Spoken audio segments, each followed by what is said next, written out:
Graça e paz, abençoados. O canal Luzes da Graça voltando aqui. Deus com a luz e com as trevas. Deus com a luz e as trevas. Parte 3. Então, abençoados, o irmão Paulo fez uma pausa, né? Porque fui ver os meus pais, estar com os meus pais. E agora estamos retornando ao estudo sobre Deus com a luz e as trevas. Então, vamos agora na parte 3 continuar. Vamos prosseguir de onde nós paramos. Lá em Isaías 14, foi que o irmão Paulo deixou apontado lá, Isaías 14, mostrando para vocês que as trevas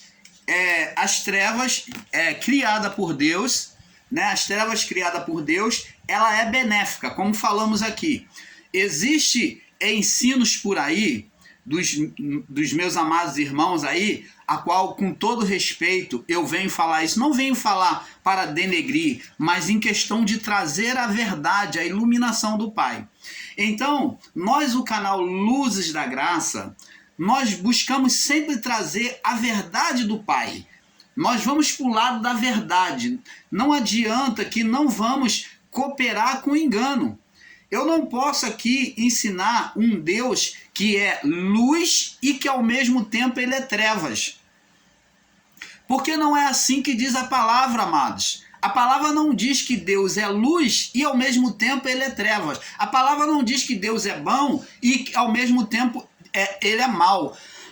Mas esse entendimento veio ao homem de um Deus de duplicidade a partir do pecado do homem. É claro, verdade, ensinar aqueles que ensinam que Deus fez a criação com duplicidade, isso é uma verdade. Deus, de fato, formou a criação com duplicidade, como falamos nos vídeos anteriores desse assunto. Mas isso não significa dizer, não podemos literalizar, né, radicalizar e dizer que em Deus, por causa disso, que Deus tem duplicidade. Mas ele diz, Moisés, quando perguntou a ele, o que direi quando perguntaram se o Senhor me apareceu? Ele disse, diga que o eu sou te mandou. O eu sou. Deus, ele é único. Ele é único, ele é o que é. Ele não tem duas aparências, duas variações de comportamento. Não, Deus não tem dois humor, aonde hora ele está bom, hora ele está mal, ele castiga. É como muitos entendem o livro de Jó e rotulam o livro de Jó como uma fábula. Por quê? Porque não conseguem entender, discernir o espírito da palavra. Existem muitos aí que pregam sobre dom de discernimento de espírito e que eles não sabem discernir espírito. Jesus falou, as minhas palavras são espírito e verdade. Primeiro ponto, para aquele que tem discernimento de espírito, ele vai saber discernir as palavras do Pai, do Criador.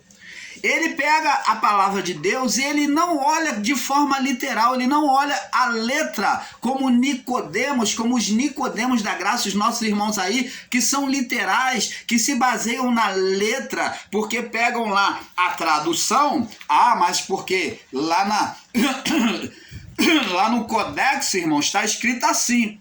Então você vai se baseando pelo Codex, que você vai se perder, meu amado.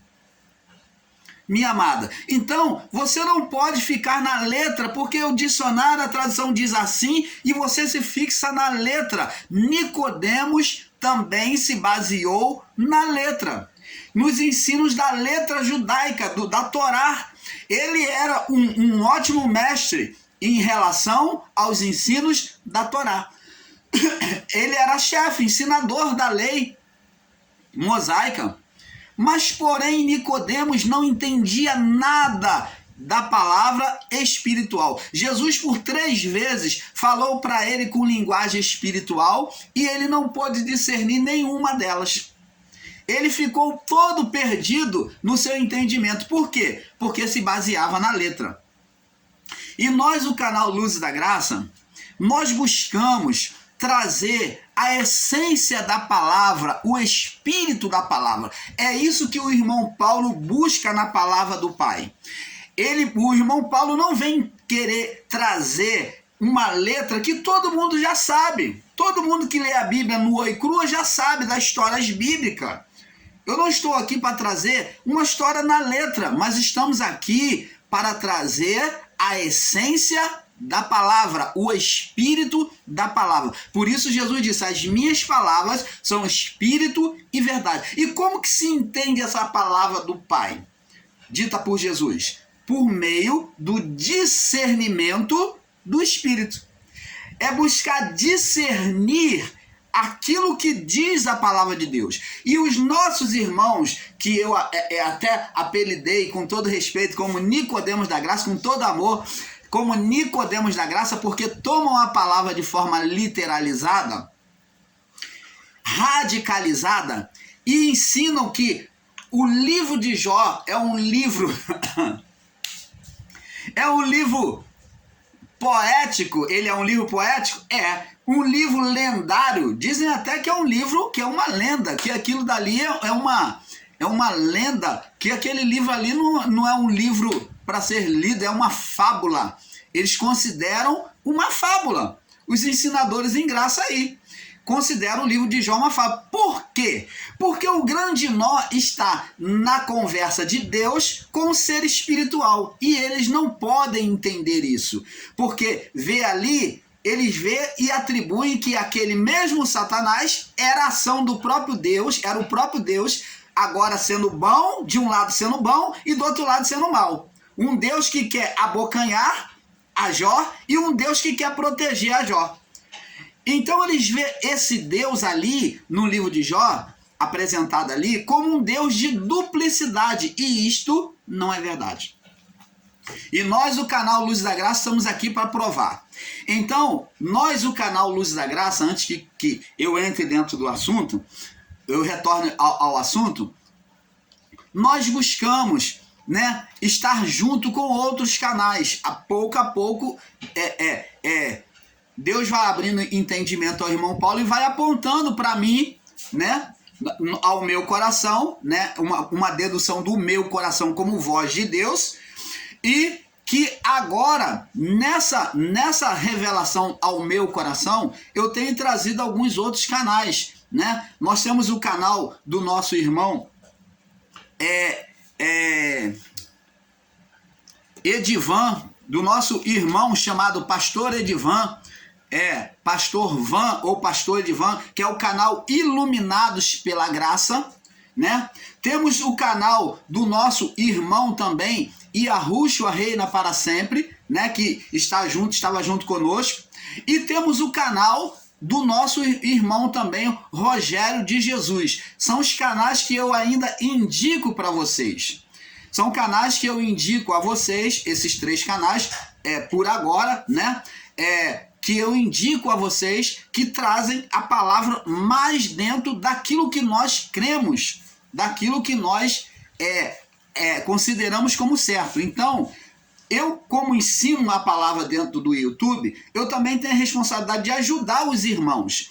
É claro que em alguns desses canais existem algumas divergências, mas isso não faz de um todo uma oposição ao que nós ensinamos, entendeu? Existem algumas divergências em alguns pontos, existe, mas isso não faz oposição, eles não se tornam opositores ao nosso canal, porque não é dentro de um todo, mas existe canais aí de irmãos aí, em graça, que faz uma total oposição àquilo que nós ensinamos. Por isso, nós não indicamos esses canais. Então, eu indico esses 3 canais. Junto ao canal Luz da Graça está o canal Iluminados pela Graça, do nosso amado Pastor Van, do Yahushua Reina para Sempre, que é o do nosso irmão Fernando, e também do nosso irmão Rogério de Jesus, canal Rogério de Jesus. Esse irmão é uma bênção, respeito muito os ensinos dele, ele é um irmão que ele tem ponderação, ele não é precipitado nas palavras, e eu gosto muito de ouvir esse irmão. Rogério Jesus, vai para você, meus amados, dos três canais, um abraço a cada um de vocês. Então, eu tenho respeito por cada um deles. Então, amados, vamos prosseguir agora no nosso estudo, né? Já tendo indicado os nossos irmãos. Então nós falávamos que agora eu apontei Isaías 14, vamos ler aqui Isaías 14, que os nossos irmãos não conseguem entender. O irmão Paulo disse que Deus, as trevas que existiam no início da criação, amados, eram trevas físicas. E o grande erro de alguns dos meus irmãos tem sido em literalizar. Olha, o maior equívoco dos ensinos em graça é justamente a radicalização da palavra e a literalização da palavra. É aqui nesses dois pontos é que os nossos amados irmãos ensinadores em graça se perdem e não enxergam a essência espiritual da palavra, o espírito da palavra. Então, com isso, eles consideram que a mesma trevas que estava com Deus, que é a treva inicial da criação, elas são trevas que é a mesma trevas que Adão carregou de Adão até o juízo. E isto não é verdade. As trevas que estavam com Deus é essa escuridão, por exemplo, estou agora num momento de noite e tem a escuridão. Mas tem os luzeiros, as lâmpadas, os luzeiros que iluminam a cidade. Tem a lua, tem as estrelas. Então essas trevas, que são as mesmas trevas do início da criação. Essas trevas são benéficas, porque Deus usou, ele trouxe a luz do meio das trevas. Se essas trevas fossem malignas, se essas trevas fossem danosas ao homem, fosse a mesma condenada por Paulo, a mesma condenada por Pedro, a mesma condenada por Jesus e os discípulos, então essas trevas não estariam diante de nós. E Deus seria um Deus que ele já produziu, criou o mundo com o mal. E isso não é verdade. A palavra ficou bem clara e deixou bem clara para nós, para não termos essas desculpinhas de considerar Deus como bom e como mal. Mostra que no início da criação, Deus ia falando e dizendo. A palavra veio dizendo, Deus quando vinha formando, veio dizendo logo após, viu Deus que era bom. Deus nunca criou umas trevas malignas. Não. É aí que o canal Luz da Graça vem provar para você que as trevas malignas citadas na Bíblia são trevas espirituais e não trevas físicas, porque as trevas físicas sempre foi, sempre será bom e benéfica ao homem. Ela ajuda no crescimento do cabelo, ela ajuda no crescimento corporal, ela ajuda no crescimento das plantas, porque crescem à noite, né? Diante das trevas, ela, na manifestação das trevas, o efeito, né, da lua com a escuridão, então elas crescem. Então tudo está ligado às trevas físicas, o cabelo, o crescimento dos ossos, o crescimento da criança, do adolescente. Tudo isso está ligado às trevas. Sem trevas, o homem não vive. Sem as trevas, a escuridão, o homem não se desenvolve. As trevas, essa sim, é a dualidade que existiu. Essa dualidade, sim, das trevas físicas. E não considerar que as trevas físicas sejam as trevas espirituais de Adão, gerada por Adão a partir do seu pecado. Você está entendendo, amado? Não podemos misturar as coisas. Uma é as trevas físicas, essa sim. Deus criou luz e trevas. Verdade. Aí eu apoio ao seu ensino, eu apoio o seu entendimento. Essa dualidade de Deus criar luz e trevas, essa existiu sim, existe com Deus. Essa dualidade, luz e trevas físicas, trevas físicas, luz física, que é a luz do sol. Agora, tanto que na criação, Deus, quando começa a criar, amados, ele começa a criar a parte espiritual primeiro. Ele trouxe do plano físico, das trevas física, ele trouxe uma manifestação espiritual. É este o mistério que nós temos que entender. Preste atenção, você vai entender agora. Agora vai abrir luz ao seu entendimento. Da manifestação física, as trevas físicas que existia, que Deus formou, ele vem trazer uma manifestação espiritual. Ele disse, haja luz. Essa luz foi física? Não. A luz física foi criada a partir do quarto dia. No primeiro, no segundo, no terceiro dia, o que prevaleceu, a luz que iluminou a criação, o início da criação, foi a luz espiritual. Opa! Canal Luzes da Graça, trazendo a perfeita iluminação ao seu entendimento.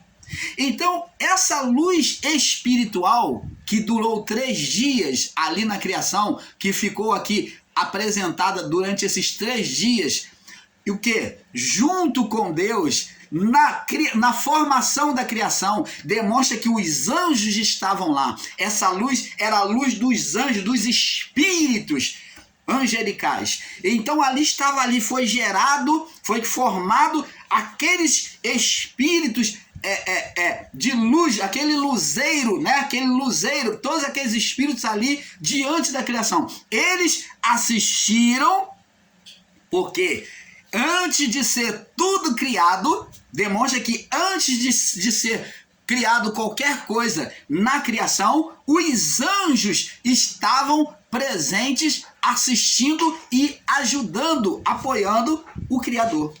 Eles eram a luz, eles permaneceram ali diante da criação, contemplando e participando. Aí no capítulo 1, no verso 26, Deus fala assim para os anjos, ó, e disse Deus, façamos, ele não está mais sozinho, então agora ele pode usar o plural, porque eles têm os anjos ali assistindo na criação, iluminando. Então ele fala, façamos o homem a nossa imagem. Por que nossa imagem? Porque os anjos, eles têm corpos, eles têm um corpo, eles tinham uma alma e eles tinham um espírito. Eles tinham corpos espiritual, tinha alma, tinha desejos, tinha sentimento, tinha como Deus. E tinha espírito, que é a vida, a essência da vida, que é da vida de Deus. Então Deus pôs nele, a vida dele veio por meio de Deus. Então o homem formado de corpo, alma e espírito, a alma que demonstra o desejo, o corpo não era um corpo físico, mas um corpo espiritual. Um corpo espiritual. É claro que nós vemos na criação, né, a partir do Gênesis, que esse corpo, os anjos, quando vinham aqui na terra, tomava a semelhança do primeiro Adão, do Adão formado por Deus. Os anjos sempre respeitaram as leis do universo. Eles sempre respeitaram as leis de Deus. Então eles tomavam corpos de aparência de Adão, humano. Eles se faziam iguais. Aqui na criação, quando desciam aqui, eles andavam, comiam, bebiam, participavam com os homens, sim. Quando vinham trazer mensagem do Criador. Mas tomando a forma humana. Quando eles se apresentavam nos céus em aparição, ou como voz, como trovão, como relâmpago, como fogo, aí era uma manifestação divina, né? Diretamente divina, por meio de um anjo com autoridade e poder, falando como se fosse o próprio Deus, na autoridade do próprio Deus. Agora, abençoados, vamos entender agora Isaías 14, para os que não têm entendimento. Vamos lá, vamos prosseguir. Diz aqui, ó.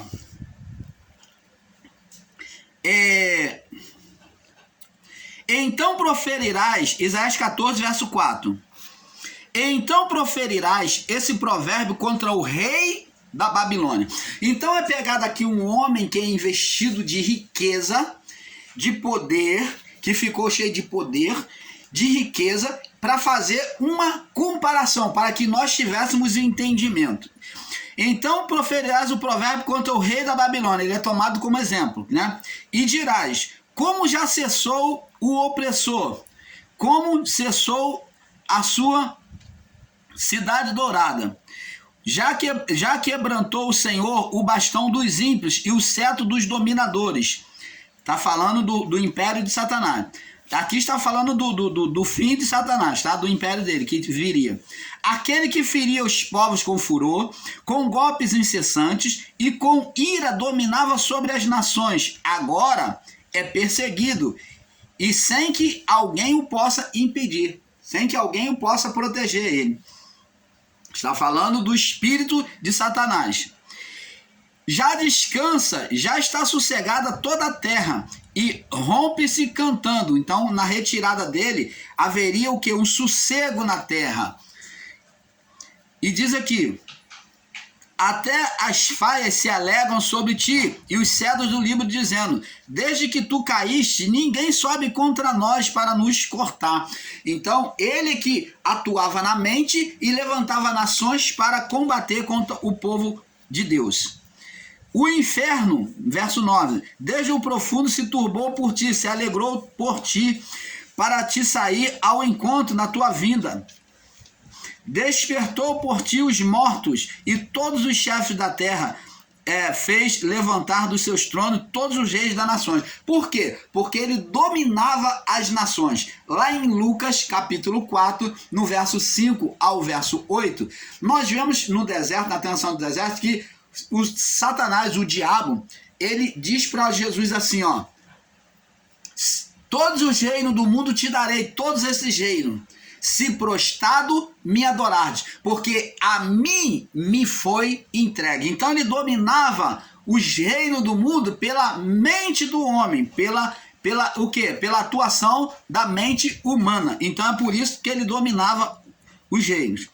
E todos responderão e dirão: tu também adoeceste como nós e foste semelhante a nós. Então, ele tinha uma vida limitada, como todo ser humano. Ele haveria de ser punido, de ser retirado, de morrer. Diz aqui: e foi derrubada, verso 11, na sepultura a tua soberba, como o som das tuas violas, e os vermes debaixo de ti se estenderão, e os bichos te cobrirão. Como caíste do céu, ó estrela, como caíste do céu, ó Lúcifer, filho da alva. Por que Lúcifer? A palavra Lúcifer, apesar de ser usado por algumas entidades espirituais, né, que são os demônios hoje, né, mas respeitando os nossos irmãos religiosos, né, espíritas, eles consideram que é uma entidade agradável para eles. Mas a palavra Lúcifer, e em parte a palavra Lúcifer não tem nada a ver com um ser espiritual. A palavra Lúcifer está ligado a portador da luz. Porque quem foi o portador da luz que foi colocado? Quem era o portador da luz, o responsável, né? O dominador da criação. Quem é que Deus colocou para dominar a criação? Adão e a sua mulher. Adão era o responsável. Então ele era a luz. Ele, com o espírito querubim, ele foi o espírito querubim antes do pecado, e ele brilhava sobre a criação. Ele brilhava, ele e a sua mulher brilhavam, mas a luz de Adão era tremenda. Então ele foi chamado de Lúcifer, porque era cheio de luz, como está escrito lá em Ezequiel 28, nós vemos que ele estava cheio de pedras preciosas, ele era coberto do topázio, do diamante, da esmeralda, né, da safira. Então, todas essas pedras cobriam, demonstrando a glória, o poder. Essas pedras têm um significado, demonstrando glória e poder e majestade. Então, Ele aqui ele foi chamado como Lúcifer, portador da luz. Jesus, ele também se colocou como Lúcifer. Ele falou: eu sou a luz do mundo. É o mesmo que dizer: eu sou o Lúcifer. Eu sou portador da luz. Então, Lúcifer significa portador da luz. Quando disserem, ó, Lúcifer para você, você não tenha medo, porque Lúcifer significa portador da luz. Ainda que uma entidade se manifeste diante de você e diz, eu sou Lúcifer, você pergunta para ela, você porta a luz? Porque ele ali, ele está dizendo, ele está mostrando um engano para as pessoas, dizendo que ele porta a luz, aquela entidade. Mas ele não porta a luz, ele é uma entidade das trevas, um espírito das trevas. Quem é o portador da luz, na verdade, foi Adão, que perdeu a sua luz. Você está vendo aqui a comparação de Adão? Que perdeu a sua luz, perdeu a sua majestade, passou o bastão, a autoridade, a um ser que ele gerou. E agora, o segundo Adão vai ser o Adão perfeito, que é Jesus, ou o último Adão, que vem ser o Adão perfeito. Esse vem agora ser apresentado diante de Deus. E diz aqui, como caíste do céu, ó Lúcifer, filho da alva, filho da estrela da manhã, ó, estrela da manhã, a alva, primeira estrela. Como foste cortado por terra, ó, derrubado por terra, tu que debilitava as nações. Então aqui está falando que ele, o rei da Babilônia, ele também agia de uma forma exaltada e que dominava as nações, deixava as nações com medo e respeito dele, tu que debilitava. Então, agora ele que tinha poder sobre as nações. Aqui está dizendo que ele iria cair, o Lúcifer também, o ser espiritual. E eu dizia... E tu dizia no teu coração, verso 13, eu subirei ao céu, acima das estrelas de Deus, e exaltarei o meu trono, e no monte da congregação me assentarei aos lados do norte. Como que esse ser gerado por Adão, lá no paraíso, como que Adão, o que passou pela cabeça de Adão? Está dizendo aqui, Adão desejou exaltar o seu trono, ele desejou ser igual a Deus. Ele desejou ser igual a Deus e estar acima de todos os anjos. Ele diz, subirei acima das mais altas estrelas, de todas as estrelas. Ó, acima das estrelas de Deus, de todas as estrelas. Ele disse que iria ser maior, porque ele recebeu um poder aqui. Então agora ele julgou com o direito de desrespeitar os limites que Deus tinha colocado para ele. Assim ele vem trazer as trevas, aonde a luz que estava nele vem ser apagada. A luz que estava em Adão agora vai ser apagada. Por quê? Porque Deus chamou esses espíritos, os anjos, por meio das trevas. Quando Adão traz sobre ele, ele desobedece a Deus, ele se apaga, e ele se apagando com aquele mal que estava nele, aí é que vem o nome trevas, a origem, porque ele apagado, ele traz as trevas, né, da onde Deus formou eles, então ele traz as trevas para ele e para a criação. Agora existe uma vida, assim ele faz como Deus. Entre aspas, ele faz como Deus, ele faz o inverso de Deus. Por isso que ele é chamado de opositor, porque ele faz o inverso. Deus trouxe a luz das trevas e Adão, ele apagou a luz nele e trouxe as trevas.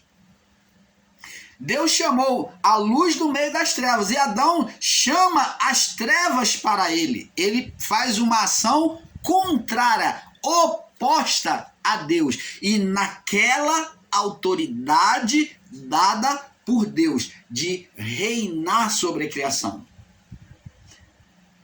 de dominar sobre a criação. Deus disse, dominar em tudo. Autoridade delegada. Ora, se Deus deu essa autoridade delegada a Adão, ele não podia retirar, porque Deus anda dentro dos seus próprios caminhos. Ele não fala, eu te dou, tama. Adão fez uma coisa errada, ele fala assim, não, tu errou, então me dá pra cá. Igual criança. Deus não é criança, amado. Deus, se ele determinou, ele vai deixar, vai permitir até o tempo. Ele anda nos seus próprios caminhos, ele vem corrigir isso lá na frente. Por isso que ele aponta, a partir do pecado de Adão, um sacrifício. Onde ele sacrifica um animal, aponta uma expressão, que na verdade, essa expressão não tirou a condenação.